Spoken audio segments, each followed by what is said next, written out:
a significant development for marine conservation, a sea turtle arrived at Temwada Morjim Beach on December 26 and laid 99 eggs, marking the first nesting of the season in the area. Following the discovery, officials from the Forest Department promptly stepped in to secure and protect the eggs, ensuring their safety during the crucial incubation period.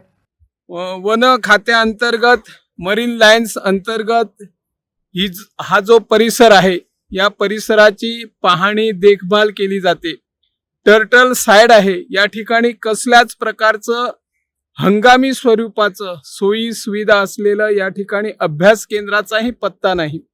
त्यामुळे one खाते किंवा जे संबंधित marine line या सागरी कासव turtle संवर्धनाची मोहीम राबवत असतात ते याकडे दुर्लक्ष देतात की काय, किंवा राज्याचे वनमंत्री माननीय विश्वजित राणे यांनी यात लक्ष का घातले नाही अजूनपर्यंत.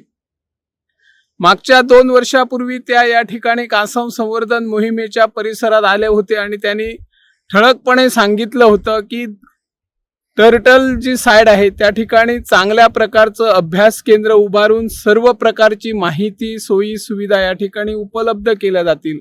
परंतु तशा प्रकारची सोयी सुविधा आजपर्यंत उपलब्ध का केल्या नाही असा प्रश्न सध्या निर्माण झालेला आहे.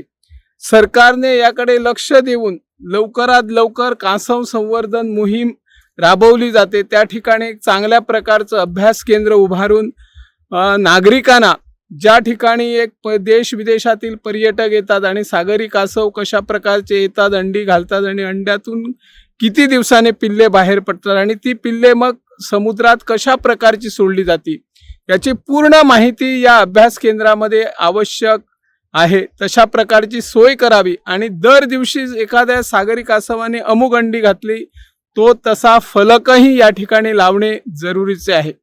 सध्या ओहोटी भरतीचे दिवस असल्यामुळे किनाऱ्यावर सागरी कासवाने अंडी घातलेली आहे ती अंडी काढून या आमच्या वन खात्याच्या कर्मचाऱ्याने सुरक्षित ठिकाणी आणून ठेवलेली आहे.